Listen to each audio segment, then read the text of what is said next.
আমরা আজকে বনবাজার এলাকায় এখানকার আমাদের যারা সকল নেতৃবৃন্দ, অনেক নেতা নেত্রীর সংখ্যা অনেক বেশি এবং সমস্ত এলাকার যারা তারা আইছেন, আপনারা ধন্যবাদ জানাই।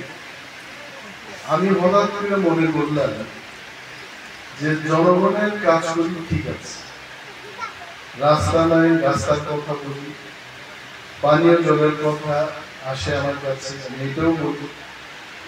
স্কুল তৈরি, যেমন আশাবাড়ি এলাকায় একটা নতুন বিল্ডিং হবে, এটা আপনারা জানেন, 25 কোটি টাকায় ওইখানে একটা নতুন বিল্ডিং হবে। বাজারের জন্য একটা মাস্টার প্ল্যান তৈরি করার জন্য চিফ ইঞ্জিনিয়ার কে আমি বললাম, এক্সিকিউটিভ ইঞ্জিনিয়ারকে দায়িত্ব করলাম যে ভারতবর্ষের শেষ সীমানা বনবাজার, এত সুন্দর জায়গা, এখানে একটা ভালো বাজার তৈরি করতে মিনিমাম 10 কোটি টাকা খরচ করে এই বাজার সুন্দর করে তোলার লক্ষ্যে আমি ইঞ্জিনিয়ার মহোদয়কে বললাম যে আপনি মাস্টার প্ল্যান তৈরি, এটা হবে। আমি যখন নির্বাচনে দাঁড়াইলাম আপনাদের কাছে বললাম যে রাস্তা ঠিক করলো, স্কুল হবে, স্কুল নতুন ঘর হবে, বাছাই বাড়ি, বেহালা বাড়ি, আসারাম বাড়ি, প্রতিটি জায়গায় যে সমস্ত পুরনো বিল্ডিং, এগুলো আমরা পুরানো বিল্ডিংটা ফালায় নতুন বিল্ডিং তৈরি করতে চেষ্টা করি। এটা আপনাদের ভোটের ফলাফল মন্ত্রী এবং মানুষের মধ্যে যোগাযোগ রক্ষা করতে হবে। আমার যারা ভোট দিচ্ছে তাদের চেহারা যদি আমি না দেখি, এটা ঠিক না। এই না আসতে পারি, মাসে একদিন না আসতে পারি, অন্তত 6 মাসে একদিন আমাদের দেখা সাক্ষাতের দরকার। আমি নিজে আইলাম, নেতারা আমাকে বললেন নাই, আমি কইলাম যে আসারাম বাড়ি বা এই বনবাজার এলাকায় আমাদের সাধারণ যারা সমর্থক, তাদের সাথে আমরা অন্তত দুপুর বেলায় একটা জায়গায় সবাই, আমিও কিছু অল্প ঢাল ভাত খাবো, এটা আমার ব্যক্তি ইচ্ছাই। আমি ভোটার এবং মন্ত্রী জনপ্রতিনিধির মধ্যে যোগাযোগ থাকতে হবে।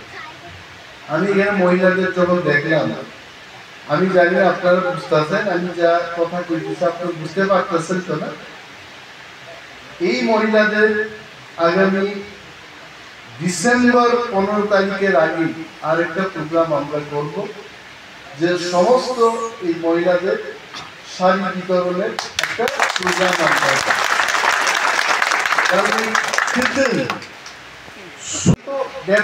মহিলারা সুতা পাইলে খুশি, কিন্তু এইখানে আমাদের অন্যান্য অংশের যারা আছে তারা তো সুতা দিয়ে কি করবো, এটা নিয়ে বাড়িতে এনে রেখে দেবো, কি করবো? সুতা দিয়ে কিছুই তো না, শাড়ি লাগবো, রং বেরঙের শাড়ি।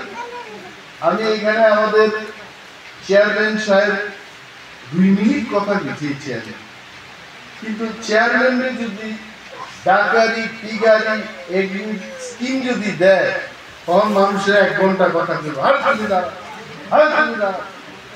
আর এখানে আজকে কথা কইতে কইলে 2 মিনিটে কইতে আমার বক্তব্য শেষ।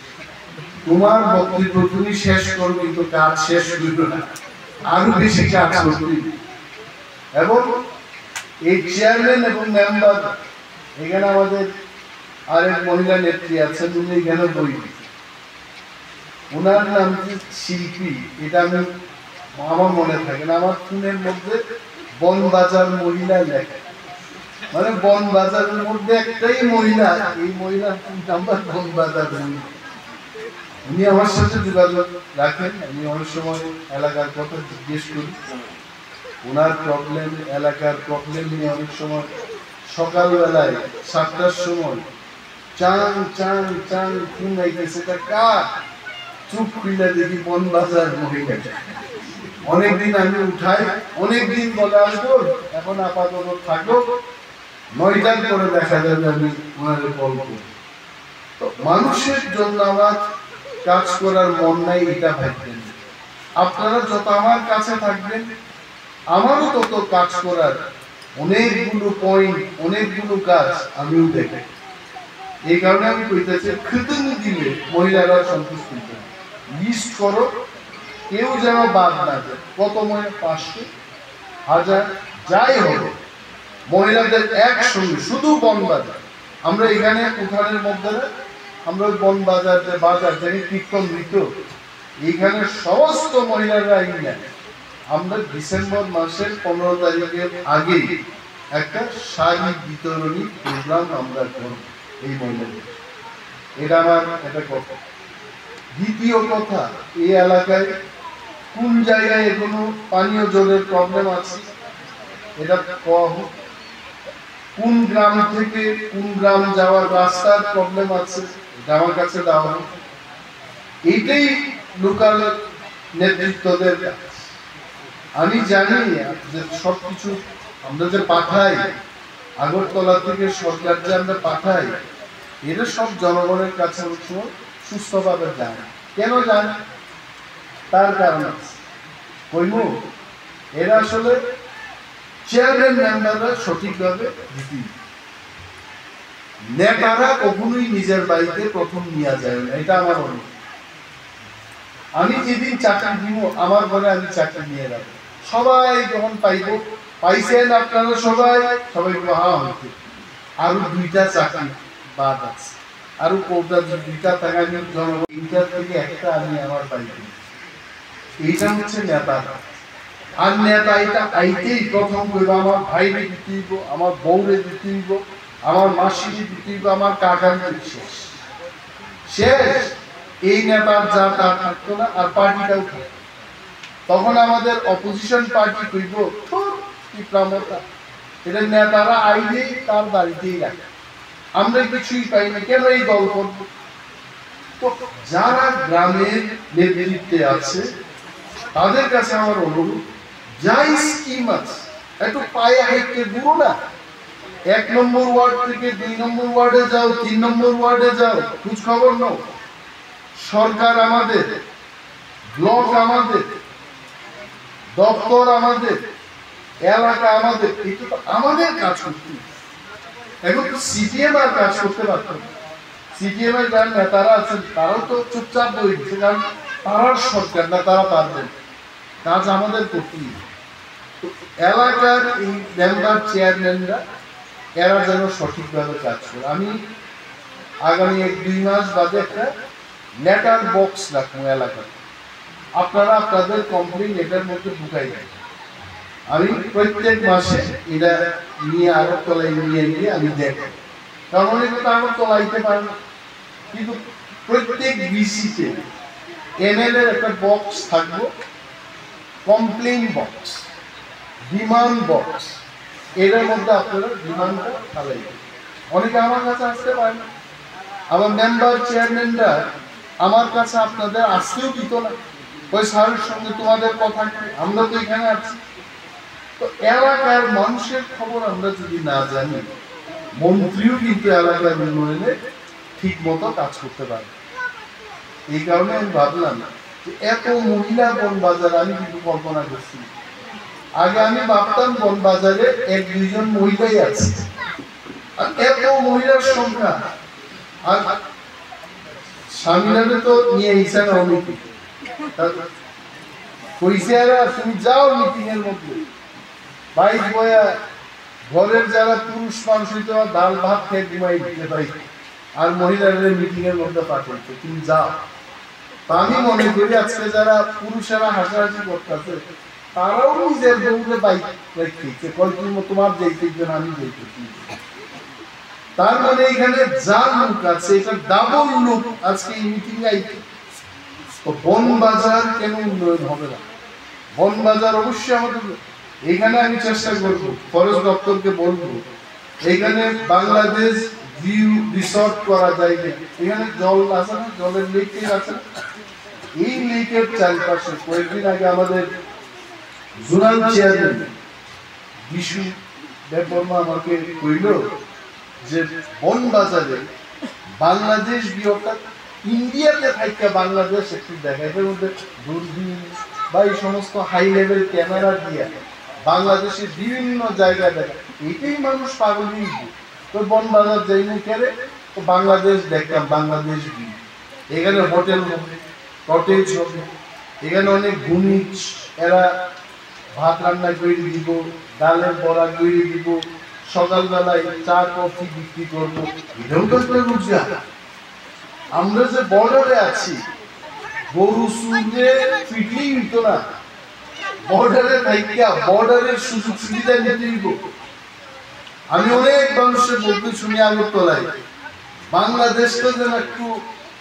কাটা তারের বেড়ার কাছাকাছি গিয়ে যদি দেখতে পারতাম অনেকের আফসোস আছে আমরা না বাংলাদেশ দেখতে অভ্যস্ত এই যে আই বর্ডার দিয়ে তো আই এইদিকে বেলছড়া বাংলাদেশ আমরা দেখি প্রায় আমাদের বিএসএফরা দাঁড়ায় থাকে এটার মধ্যে তো যারা বাংলাদেশ ভিউ দেখতে চায় অবসর বিনোদন করতে চায় বনবাজার কিন্তু এদের জন্য উৎকৃষ্ট জায়গা এখানে আমাদের ডেভেলপ কিন্তু এখানে যারা যুবকরা আমার কাছে তোমাদের হাতে যে তুলে দাও সরকার এটা তৈরি করবো কইরে এটা সঞ্জীবের কাছে তুলে দেব আর কি জানি এখানে কি রায় দেবে তোমার নাম জানি কি বাপন বাপনের এই মুখটা দেখে আমার নামটাই তার মনে থাকে আমার সঙ্গে জিগায় ওই পাতলাইলা একটু চাপদারি আছে এই ছেলেটার নাম কি অনেকের পরে তাপস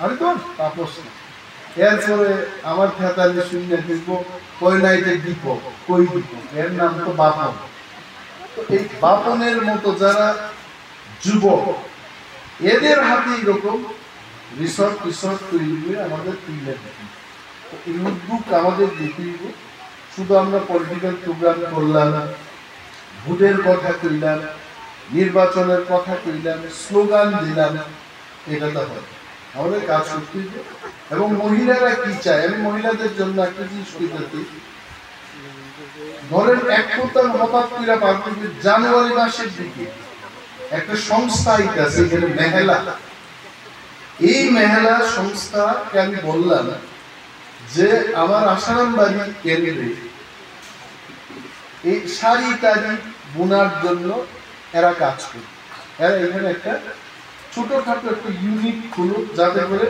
50 থেকে 100 জন মহিলা একটা ক্লাস্টারে তারা কাজ করে এরা আসবে আমি কইলাম বাপন এরা তোমাদের সাথে এরা কাজ শিখে করতে ট্রেনিং হবে এবং মেহেলা এই সংস্থা তারা আপনারা যা তৈরি করবেন এটা দাম দিয়ে কিনে নেবেন তাতে মহিলাদের একটা রোজগার এবং ব্যাংক থেকে খুব সহজভাবে 20,000 25,000 30,000 ঋণের ব্যবস্থার জন্য মেহেলা ত্রিপুরা গ্রামীণ ব্যাংক আইসিআইসিআই ব্যাংক এবং আমার উপস্থিতিতে আমরা আলোচনা করলাম যে আমাদের এই আসারামবাড়ি এলাকায় মহিলাদের কিভাবে আমরা রোজগার দিব রাজনীতি করলেই তো রাজনীতি থাকবো এটা পার্টি থাকবো এক সরকার যাইবো আর এক সরকার আইব আগে সিটিএম আছে এটা গেছে এখন আমরা আছি আমরাও কি চিরজীবন থাকবেন এটার মধ্যে তবে আপনারা যদি চান কাজের মাধ্যমে আমরা অনেক দিন থাকতে পারি তো কাজ না করলে আমরা কেমনে থাকবো আমি নেতাদের বলি কাজ করে জনগণের কাছে যান জনগণের কাজ করে আমাদের ঠিকঠাক থাকে আর মন্ত্রীর পক্ষে তো সম্ভব না আরে আগে তো আপনারা মন্ত্রী পাইছেন মন্ত্রী তো আইসিই না মন্ত্রী আইতো না আমার মনে ইচ্ছা যে না আমি মাঝে মাঝে গিয়ে দেন এই যে কীর্তনে আই ফুটবল খেলার মধ্যে আই এখন তো আমরা একটা ফুটবল ক্রিকেট কাপ তৈরি করতে জায়গা নকআউট টুর্নামেন্ট হবে আবার বিশাল মাঠে আমরা খেলবো খেলাধুলা চলতে থাকবে সরকারের কাজ চলতে থাকবে বিল্ডিং কনস্ট্রাকশন হবে রাস্তা হবে পানীয় জল হবে এগুলো চলতে থাকবে তার মাঝেও আমি কইতাছি আপনারাও মন্ত্রীর সাথে মন্ত্রীও আপনাদের সাথে যোগাযোগ রক্ষা করবে আর এটা তো ব্যাকওয়ার্ড বলে মানুষ এটা আপনার ব্যাকওয়ার্ড বাইবেল নেই, এইখানে মানুষ দৌড় মাইলে দেখেন বন বাজার দেখার জন্য বাইরের রাজ্যের অন্যান্য অংশের থেকে ভারতবর্ষের অন্যান্য প্রান্ত থেকে মানুষ এখানে আসবে থাকবো, এই ব্যবস্থা আমাদের তৈরি হচ্ছে। এই যে এখানে লেক টেক আছে, এটা সাংঘাতিক। পিএমটিআর এইবার আমি 10 কোটি টাকা দিতে আছি এই কাজের থেকে। যেখানে এরকম সুযোগ আছে রিসর্ট তৈরি করো, কর্মসংস্থান তৈরি করো, পর্যটকদের আগে বন বাজারটারে সারা দেশের সঙ্গে যুক্ত করতে। আরে আপনাদের সাথে ওয়ার্ল্ড ব্যাংকের 93 কোটি টাকার কাজ আনো না হয়ে, আরে আমার তো ভালো লাগে আছে, আমার পিএস সাহেব প্রাইভেট সেক্রেটারি কইতে পর এটা তো হাইওয়ের চেয়েও ভালো হচ্ছে আসলে। এবং এটা ত্রিপুরা রাজ্যে এটা সবাই এই রুটের মধ্যে যারা এসেছে আগরতলায়ারা বলে দাদা সেলিউট করি যে এমন একটা রাস্তা তৈরি। আরে আমি তো চাইছিলাম আরো বেশি ভালো রাস্তা করতে, আরো বেশি বড় রাস্তা করতে, এটা তো চিকন হয়ে গেছে দাদা। যদি ক্ষমতায় থাকি এই রাস্তা একদিন ডাবল লেন আরো বেশি বড় রাস্তা, এটা তো ছোট আরো বড় রাস্তা। তো বন বাজার কোনোভাবেই ইচ্ছায় থাকতো না, জাতি উপজাতি জনজাতি যাই বলি, জাত শুনেন জাত এটা জন্ম, আমি কি জানতাম আমি দেবপান করে জন্মগ্রহণ করব? এটা ভগবানের টিকিট। কে জানে যে একটা সরকারের বাড়িতে, একটা ভূমিচের বাড়িতে, একটা তেলেঙ্গার বাড়িতে জন্মগ্রহণ করব? এটা আপনি আমরা কেউই পারবো না। যে কোনো জাতের হোক, যে কোনো অংশের হোক, আমাদের লক্ষ্য থাকবো এই এলাকাতে আমরা শান্তি রাখবো, উন্নয়ন আনবো, কাজ করবো। আপনারা যুক্ত থাকবেন। আমি আর বিশেষ কিছু বলবো না, আপনারা হয়তো বা জানি আর কি শুনতে চান, কিন্তু মন্ত্রী আপনাদের পাশে আছে, আপনারাও আমার পাশে থাকুন। 15 ডিসেম্বরের আগে মহিলাদের সাথে আবার আমরা বন বাজারে আসছি, দেখা হবে এবং উন্নয়ন চলতেই থাকবে। আমি কমপ্লেইন বক্স দেবো, এখানে আপনারা কমপ্লেইন, এই কয়েকটা কথা বলে আমি আমার বক্তব্য এখানে শেষ করলাম। ধন্যবাদ। জয় হিন্দ।